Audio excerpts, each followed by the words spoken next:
पश्चात आज के इस प्रथम प्रेस वार्ता में हमारे बीच में उपस्थित हमारे डिप्टी सीएम श्री अरुण साव जी, deputy CM Shri Vijay Sharma ji, CS आदरणीय अमिताभ जैन जी,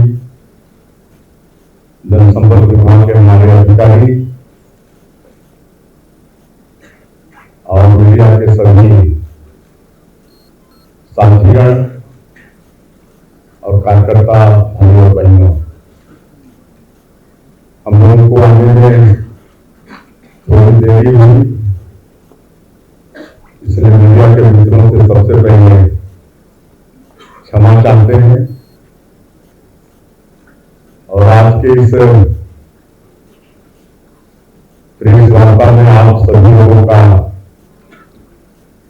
हार्दिक अभिनंदन है, स्वागत है। सबसे पहले तो आप लोगों के माध्यम से हम पूरे प्रदेश के मतदाताओं को धन्यवाद देना चाहिए, जिन्होंने भारतीय जनता पार्टी पर बहुत बड़ा विश्वास दिया और जितनी हम लोग कल्पना नहीं किए थे उससे भी ज्यादा बड़ी सफलता हम लोगों को दिलाने का काम किया। 54 सीट हमारी पार्टी ने हासिल किया और कल 13 दिसंबर को शपथ ग्रहण समारोह था, जिसमें हमने स्वयं मुख्यमंत्री के रूप में शपथ लिया। आदरणीय श्री अरुण साव जी ने डिप्टी सीएम के रूप में शपथ लिया, आदरणीय श्री विजय शर्मा जी ने डिप्टी सीएम के रूप में शपथ लिया। और ऐसे शपथ ग्रहण समारोह में हम लोगों का सौभाग्य था कि हम लोगों को आशीर्वाद देने हमारे देश के यशस्वी प्रधानमंत्री श्री नरेंद्र मोदी जी पधारे थे। देश के यशस्वी गृह मंत्री आदरणीय अमित शाह जी पधारे थे। हमारे पार्टी के राष्ट्रीय अध्यक्ष आदरणीय जेपी नड्डा साहब पधारे थे और कई केंद्रीय मंत्रीगण पधारे थे। कई राज्यों के मुख्यमंत्रीगण पधारे थे। उत्तर प्रदेश के मुख्यमंत्री आदरणीय योगी आदित्यनाथ भी पधारे थे और भी बहुत लोग पधारे थे। आप लोगों के माध्यम से उनके भी हम बहुत आभारी हैं। उस समय निकालकर हम लोगों को आशीर्वाद देने आए। शपथ लेने के बाद आज पहला कैबिनेट का बैठक संपन्न हुआ है, जिसमें हम लोगों ने जो चुनाव कैंपेनिंग के दौरान मोदी की गारंटी में जो हम लोग का वादा भी है कि जो पिछले 5 वर्षों में कांग्रेस पार्टी की सरकार में जो गरीब लोग 18 लाख प्रधानमंत्री ग्रामीण आवास से वंचित हो गए, उनको मकान देने का काम करेंगे। हमारे यशस्वी प्रधानमंत्री श्री नरेंद्र मोदी जी ने भी छत्तीसगढ़ की जनता से वादा किया था कि हमारी सरकार बनेगी तो जो भारतीय जनता पार्टी का मुख्यमंत्री होगा वो सबसे पहला काम 18 लाख आवास स्वीकृत करने का काम करेगा। और आज वही काम हम लोग पहले कैबिनेट में किए हैं।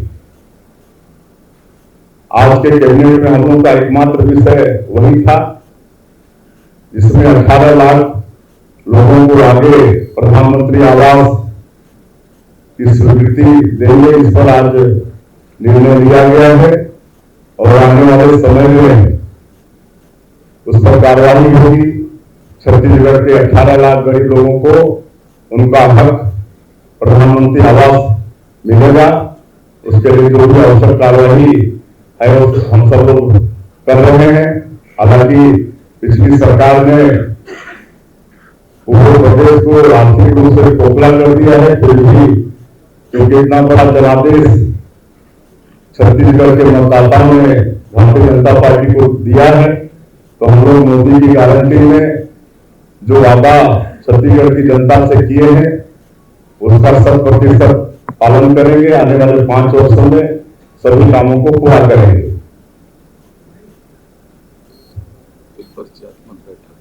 और कैबिनेट बैठक के पश्चात, क्योंकि आज ये पहला दिन था हम लोगों के लिए, वैसे कल शपथ ग्रहण के बाद विधिवत पूजा अर्चना करके हम तीनों अपने अपने कक्ष में बैठे और आज पहला बैठक था, तो सभी विभागों के जो सेक्रेटरी हैं उनके साथ बैठे, उनका परिचय हुआ और सभी लोगों ने अपने विभाग के विषय में छोटा ब्रीफिंग हम लोगों को दिया है, अपने विभागों से अवगत कराया है और हमने उनसे और आग्रह किया है कि आगे आप लोगों के साथ और आगे बैठेंगे और थोड़ी और जानकारी लेंगे और फिर डिस्कस भी करेंगे, उनसे आग्रह किया है। धन्यवाद। मुख्यमंत्री जी, मैं एपीएन न्यूज से पीयूष मिश्रा आपके संज्ञान में बस्तर की 3 बातें लाना चाह रहा हूँ। मैं पीयूष मिश्रा एपीएन न्यूज से बस्तर की 3 बातें आपके संज्ञान में लाना चाहता हूँ। नगरनार स्टील प्लांट, जो भी पूर्ण रूप से शुरू भी नहीं हुआ है, लेकिन वहाँ चोरी की वारदातें ज्यादा हो गई, जिसकी एफआईआर भी लिखी गई है। दूसरा, मक्का वहाँ ज्यादा होता है, मक्का प्रोसेसिंग प्लांट जो पिछली सरकार ने कहा था, उसके विषय में आज तक प्रोसेसिंग प्लांट चालू नहीं हो पाया। और तीसरा, नक्सलवाद, उसके लिए क्या सोच है? देखिए, नगरनार में जो स्क्रैप की चोरी हो रही है उसकी जानकारी आज ही हमको मिली है, उसके विषय में हम जानकारी लेंगे और जो भी आवश्यक कदम होगा वो करेंगे। सर, मेरा एक सवाल है, और वो पुरानी सरकार की बात को छोड़ दीजिए, हम लोग जो भी आवश्यक होगा, छत्तीसगढ़ की जनता इतना बड़ा जनादेश हम लोगों को दिया है, तो छत्तीसगढ़िया सबले बढ़िया इसको चरितार्थ करते हुए हम लोग काम करेंगे। सर, मैं संदीप तिवारी नहीं करके आप एक लेफ्ट फिर सेंटर फिर राइट फिर एक आ जाएंगे बीच से। सर, मैं दीपक विश्वकर्मा, इंडिया न्यूज से। सर, एक सवाल है, आपने कहा कि पुरानी सरकार ने खोखला कर दिया था फाइनेंशियल चीजों को, तो क्या माना जाए, कैसे तालमेल बिठाया जाएगा, क्योंकि बहुत सारी घोषणाएं आपकी भी जो संकल्प पत्र में, उसके लिए फंड्स कहां से आएंगे, कैसे वो सामंजस्य बैठेगा? उसके लिए हमारी पार्टी में भी कई अनुभवी लोग हैं और फिर अब डबल इंजन की सरकार है, केंद्र में भी हमारी सरकार है, यहाँ भी हमारी सरकार है, तो आप समझ सकते हैं कि डबल इंजन की सरकार तेजी से चलेगी।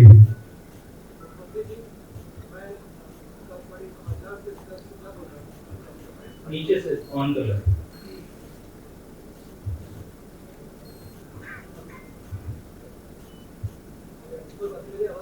आ रही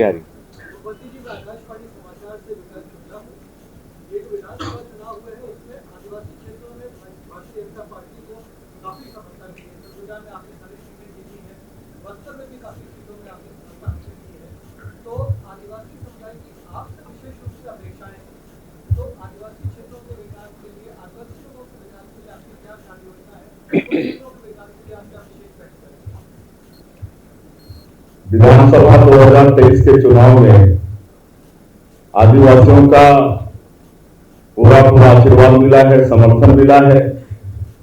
सरगुजा संभाग में कांग्रेस का सुपड़ा साफ कर दिए हैं, पूरी तरह से सफाया कर दिए हैं। बस्तर में भी 12 में से 8 सीट भारतीय जनता पार्टी ने हासिल की है।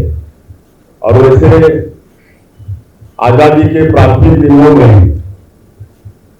आदिवासी समाज जरूर कांग्रेस पार्टी के बहुमत के रूप में इस्तेमाल होता रहा, लेकिन जब सरदार अटल बिहारी वाजपेयी जी इस देश के प्रधानमंत्री बने तो उन्होंने जो छत्तीसगढ़ का जो ट्राइबल बाहुल एरिया है जो मध्य प्रदेश में था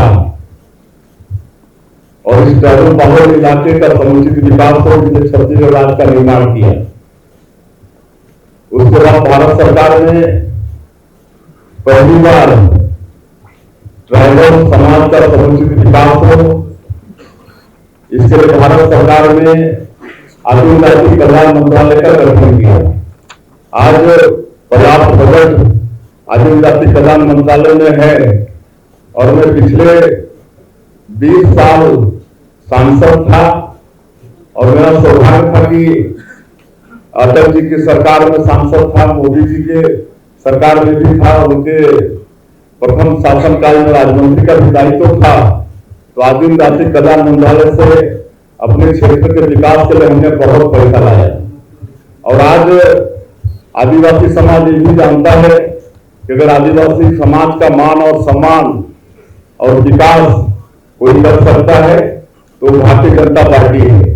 आज ये बताते हुए मुझे गौरव होता है कि जो देश का सर्वोच्च पद है महामहिम राष्ट्रपति का, उसमें भी आज आदिवासी समाज की एक महिला श्रीमती द्रौपदी मुर्मू राष्ट्रपति के पद पर विराजमान है और ये काम कोई कर सकता है तो भारतीय जनता पार्टी ही कर सकता है।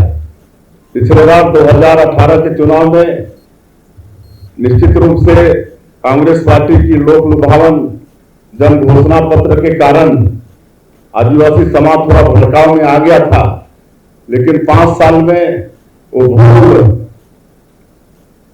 सुधर गया और इस बार जब हम लोग जाते थे क्षेत्र में चुनाव प्रचार के लिए तो सब बोलते थे अपनी भाषा में कि ये दारी नहीं ठगान, पिछले दारी ठगा दारी, ये दारी नहीं ठगान, और इस बार नहीं ठगाए। और जो 5 सालों में उनके साथ विश्वासघात हुआ वो आजाद खिलाफी कांग्रेस पार्टी की सरकार ने किया, उसका मजा कांग्रेस पार्टी को चखाया।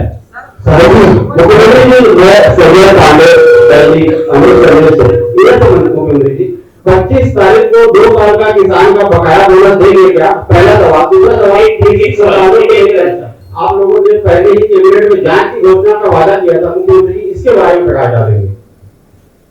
देखिए, हमारे जन घोषणा चुनावी घोषणा पत्र मोदी की गारंटी में हमारी पार्टी ने ये आश्वासन दिया है कि 2 साल जब हम लोग सरकार में थे 15 वर्ष, तो 2 साल का बोनस नहीं दे पाए थे।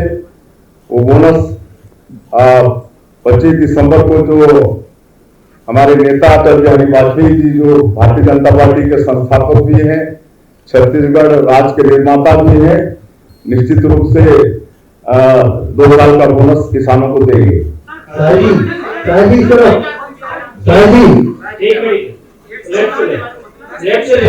एक एक करके बोले तो मैं गांधी बोल रहा हूँ। आपकी सरकार से शराब आंदोलन शुरू हुए और पूर्ववर्ती सरकार ने शराबबंदी को बंद नहीं किया। अब फिर बीजेपी की सरकार है, क्या शराबबंदी को बंद करेंगे? शराबबंदी को बंद करना, चलिए आगे बढ़ाइए, आगे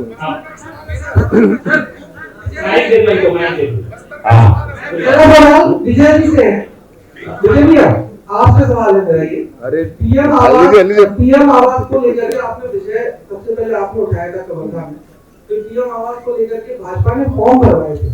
उन फॉर्म्स को जो आपने कलेक्ट किया था पीएम आवास आंदोलन के लिए, उन फॉर्म का क्या होगा? क्या उन फॉर्म को लेकर के आगे कार्रवाई होगी? क्योंकि अभी आपने कैबिनेट में 18 लाख मकानों की स्वीकृति दे दी, तो जो फॉर्म भाजपा के समय भरे गए थे उसका क्या? उसमें आप देखेंगे जो प्रधानमंत्री आवास की प्रतीक्षा सूची थी, उस प्रतीक्षा सूची के लोगों के फॉर्म भराए गए थे।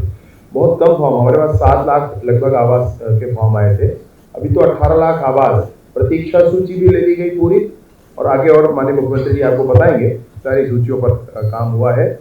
वो फॉर्म जो प्रतीक्षा सूची वाले थे उन्होंने भर करके हमको दिया है, वो हमारे पास रखा है। अगर हमारी सरकार ना आती तो फिर हम आंदोलन करते, परंतु आज जनता के आशीर्वाद की सरकार है और इसलिए आदरणीय मुख्यमंत्री जी उस विषय में विस्तार से आपसे और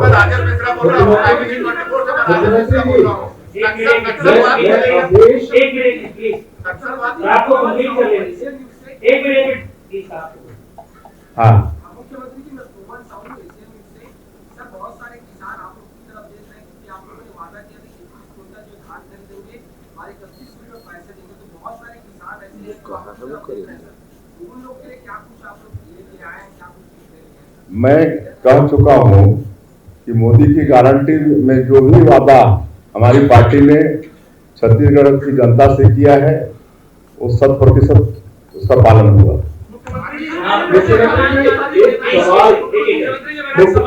मुख्यमंत्री जी, इधर मैं अवधेश कलिक से इधर शायद मेरी आवाज आप तक पहुंच रही होगी, चेहरा ना दिखे तो। मैं आपसे सिर्फ एक सवाल पूछना चाहता हूं कि आप as a tribal chief minister बने हैं, ट्राइबल से लेकर एक जो मेजर प्रायोरिटी रहेगी आपको, वो क्या होगी? देखिए, वैसे तो मैं आप लोगों को कह चुका हूं कि जितना मान और सम्मान आदिवासी समाज का भारतीय जनता पार्टी ने बढ़ाया है उतना किसी पार्टी ने नहीं बढ़ाया है। और आज जो भी काम पिछले 15 वर्षों में भारतीय जनता पार्टी के सरकार के माध्यम से हुए वो भी ट्राइबल लोगों के हित में हुए। आपको मैं बताना चाहूंगा कि पहले ट्राइबल क्षेत्र में और ग्रामीण क्षेत्रों में भूखमरी होती थी, लोगों को अनाज नहीं मिलता था खाने के लिए, तो लोग कोदो कुटकी गोंगली खाते थे, महुआ को उबाल के उसमें सरई का बीज मिला के खाना पड़ता था, उसके बाद भी बच्चे उपवास होते थे। लेकिन जब छत्तीसगढ़ में भारतीय जनता पार्टी की सरकार बनी तो सस्ता अनाज देने का काम शुरू हुआ।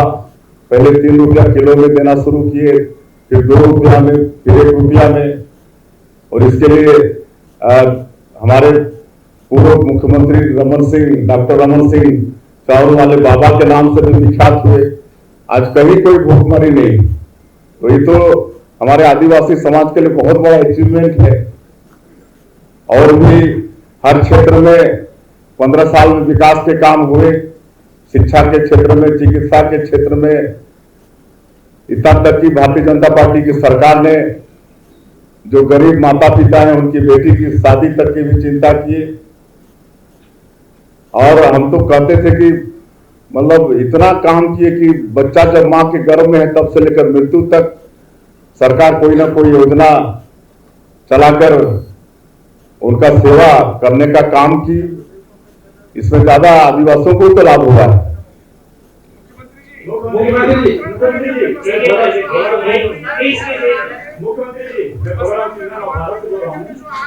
आपसे एक सवाल यह है, भ्रष्टाचार विरोध जीरो टॉलरेंस की नीति की आप लोगों ने जो अपने घोषणा पत्र में शामिल किया है, तो पिछले 15 सालों में जो सरकार की थी उस समय भी जीरो टॉलरेंस की बात हुई थी। फिर कांग्रेस की सरकार आई, फिर आप लोगों ने भ्रष्टाचार को बड़ा मुद्दा बनाया। तो क्या जीरो टॉलरेंस के लिए, क्योंकि राजस्व विभाग से लेके रेत खनन से लेके हर क्षेत्र में भ्रष्टाचार का अभी है, आज भी छोटे छोटे काम करवाएंगे, तो आपकी सरकार इस दिशा में क्या पहल करेगी?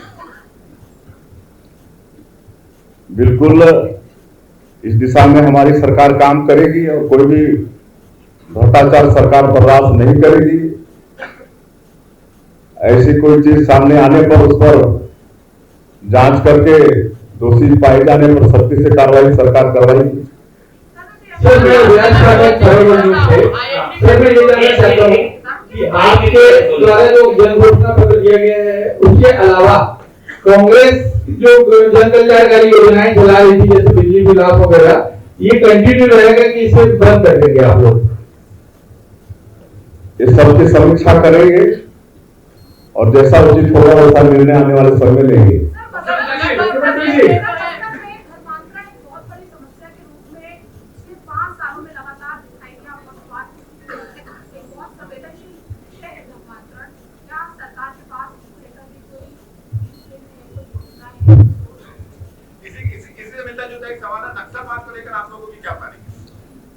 इस दिशा में सोचेंगे, कहे कि पिछली सरकार ने तो भूगोल बढ़ाने के लिए धर्मांतरण को बढ़ावा दिया, लेकिन कैसे धर्मांतरण पर रोक लगे इस पर हमारी सरकार सोचेगी।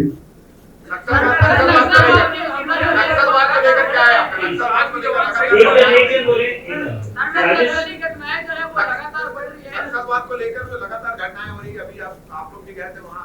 आप सभी लोगों को मालूम हुआ कि 15 वर्षों में नक्सलवाद के खिलाफ हमारी सरकार मजबूती के साथ लड़ाई लड़ी और अब जो हमारी सरकार है ये भी लड़ेगी। सीएम साहब मैं संजय शेखर हूँ। सवाल यह है कि आप लोगों ने पीएसटी को बहुत बड़ा मुद्दा बनाया था पूरे चुनाव अभियान के दौरान, और पीएम साहब से लेकर के आपके तमाम नेताओं ने, आप सबने कहा था कि सरकार बनेगी तो उसके खिलाफ कार्रवाई होगी, जिन लोगों ने उसमें गड़बड़ियां की है उसके खिलाफ। तो पहली कैबिनेट हो गई, आगे क्या आपका रुख है उस पर पीएसटी, क्योंकि पूरे प्रदेश के युवा जो है आपकी तरफ देख रहे हैं। उस पर भी हमने कहा है, हमारे आदरणीय प्रधानमंत्री जी ने भी कहा है, इंतजार करिए, उस पर भी उचित कदम लेंगे। राजनीति को लेकर खूब बात हो रही सर, शपथ ग्रहण समारोह में राजनीति नहीं बचा जाने को लेकर कांग्रेस सवाल भी उठा रही है।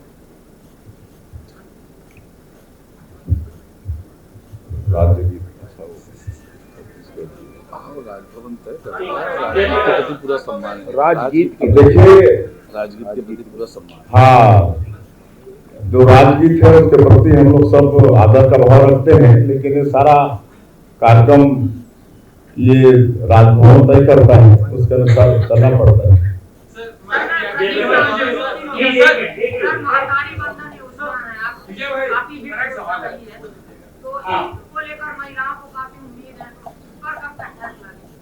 अरे अभी तो कल सब बदले हैं, भाई थोड़ा इंतजार करिए ना। होता भी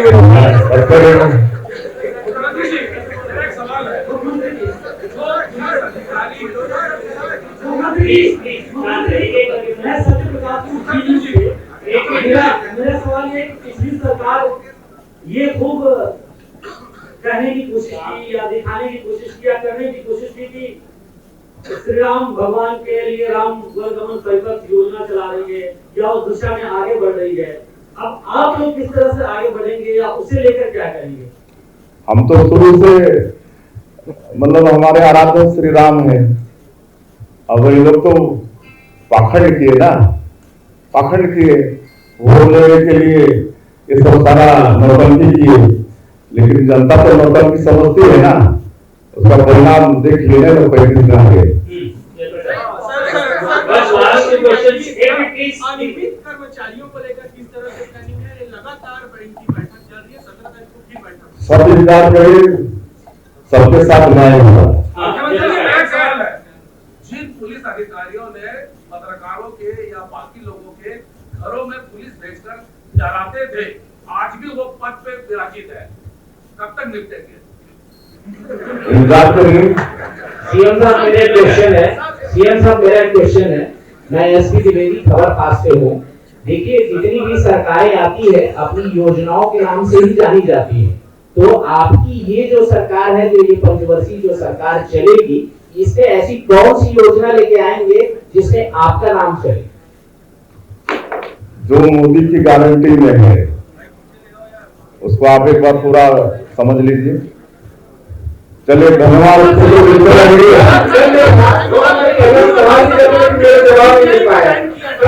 मैंने सवाल किया था, मेरा जवाब नहीं मिल पाया। Please, thank you. चलिए, सभी लोगों को धन्यवाद देते हैं।